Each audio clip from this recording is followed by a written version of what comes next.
Title, Ninakaw Nila ang Pasko. Sino ang nagnakaw? Sinong nila? Malalaman rin na mamaya. Senator Amy Marcos on Thursday released a sharp video message depicting the worsening hardship among Filipinos during the Christmas season, blaming corruption, political opportunism, and government inaction for the public's economic difficulties. Senator Marcos said the country is entering the holidays in a state of distress, declaring, dahil sa korupsyon, pamumulitika, pananahimik at pagmamasid, naghihikaos ang lahat ngayong Pasko. She lamented that Filipinos are being undervalued and neglected, adding, hinahamak ang mga Pilipino sa halagang 500, yung Leche Buena. Walang trabaho, walang pera, walang kapayapaan at walang pag-asa. Marcos painted a grim picture of national conditions, claiming that only wrongdoers benefit while ordinary families struggle to afford basic needs during the holidays. Mga adiktos, mga kriminal, terorista, korap at mga oportunista lamang ang maligaya, ninakaw nila ang Pasko. Wow! Grabe! Ang tindi ng mensahe ng ating Manang Aimee. Sangayon ba kayo sa kanya na ninakaw ng administrasyong ito ang ating kaligayahan sa Pasko? Kasi sila yung mga nagnakaw, abundansya ang Pasko nila, sobra-sobra pa. Tapos tayo, ang taong bayan, minamaliit, pinagkakasya ang 500 na pang Leche Buena. Noche Buena pala. Pwede daw makapag Noche Buena daw tayo. Sabi ng Auntie Claire, maghanap daw tayo ng mga tindahan na may mga discount para mapagkasya. Maghanap daw tayo ng mumurahing mumurahing chapsoy at mumurahing bihon. Pwede na daw yun. So iniinsulto pa nilang mga Pilipino, samantalang sila, dahil maraming pera, busog na busog, kumpleto sa ricados. Ang atin, yung 500 natin, pwede man mapagkasya mo, kailang walang kalasa-lasa. Ganon. Kaya ninakaw nila ang ating Pasko. Grabe mga adiktos, kriminal, terorista, korap at mga oportunista lamang ang maligaya, ninakaw nila ang Pasko. So, ano kaya ang kahihinatnan nitong away magkapatid? Parang unity team din, Kasi yung dating nagmamahalan nga unity team, Marcos Duterte, ngayon wala na. Irreconcilable. Kung divorce pa, wala nang kapag-asang magbalikan.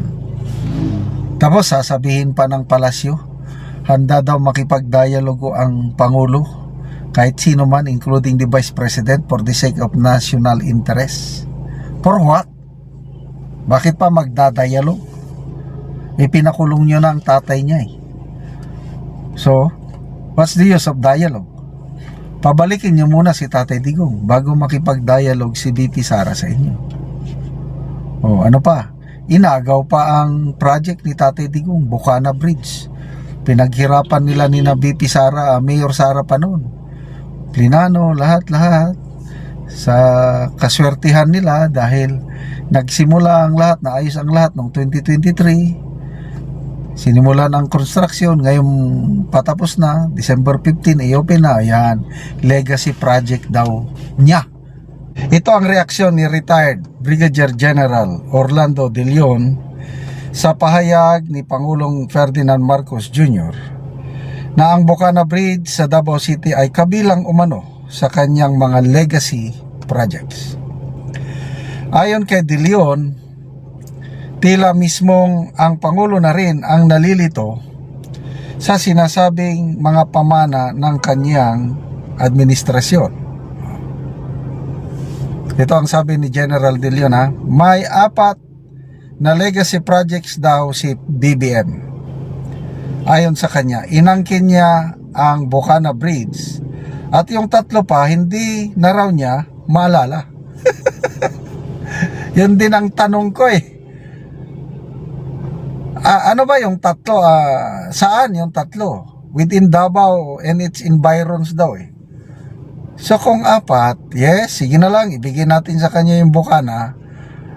Sabihin din niya, ano yung 3? O bisan si Auntie Claire, si Secretary Dizon, ano pa yung remaining 3 legacy? Para alam ng taong bayan, para mapasalamatan si BBM. Kaya lang, hindi na raw niya maalala. Ang pahayag ni De Leon ay kasunod ng inspeksyon ni Marcos Jr. sa Bocana Bridge, kung saan sinabi ng Pangulo na ito ay isa sa 4 na malalaking legacy projects ng kanyang administrasyon sa Davao at karatig lugar. Sa gitna ng patuloy na diskurso, iginigiit ng ilang personalidad at grupo na ang Bocana Bridge ay na-conceptualize at napundohan pa noong administrasyong Duterte bilang China Official Development Assistant Grant, habang ang kasulukuyang administrasyon ay tumapos at nagbukas lamang ng proyekto. Yun ang tama. Dapat ganon ang pwede mang angkinin, no problem yung pag-angkin, dahil nga 2023 na formally nag-start yung project at ngayon na matatapos. No problem yun. Kailang dapat yung salita niya sa Davao para walang masaktan. Sinabi niya sana na itong project na ito sinimulan ng Duterte administration at ngayon natatapos na. Wala nang problema. Actually, nung 2023, nung formal start ng project, in-acknowledge niya, sabi niya, we acknowledge my predecessor, siya ang lumakad, siya ang nag-ano lahat ito. Yan, napakagandang pakinggan nung 2023. Kaya lang yun yung panahon na hindi pa hindi pa nag-divorce ang unit team.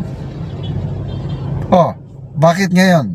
Porque nagkahiwalay ng unit team, nawala na yung katotohanan na Duterte ang nagsimula. Yan pa rin. Bakit hindi niya banggitin?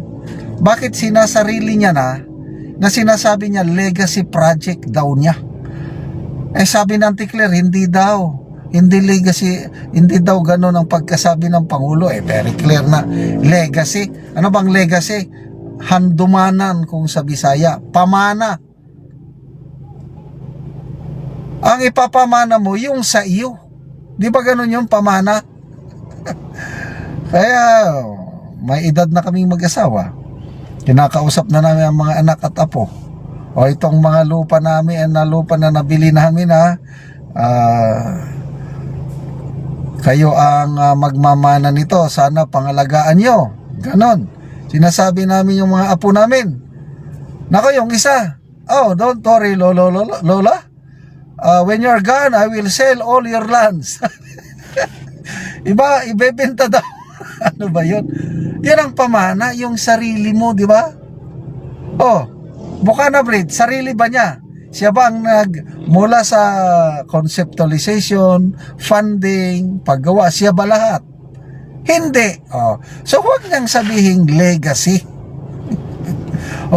Speaking of legacy, ito, nagsalita si Attorney Rowan Aguanson. Sabi niya, ang legacy mo, Bongbong Marcos, ay ang 20 pesos per kilo na bigas na isang araw lang pagkatapos nawawala. At ang trillion peso corruption sa flood control. Yan ang legacy mo. Oh, agree ako doon. Walang kokontra doon, walang mag-aangkin doon. Kasi kanya lang talaga yung 20 pesos per kilong bigas. Talagang natupad niya na ang 20 pesos promise. As in, BBM. Anong meaning ng BBM? 20 bigas meron na. Oh, saan yung matatagpuan? Hintayin yung maglindol. Hintayin yung magbaha. Ayan, darating ang NFA. Magbebenta yan ng 20 pesos per kilo na bigas.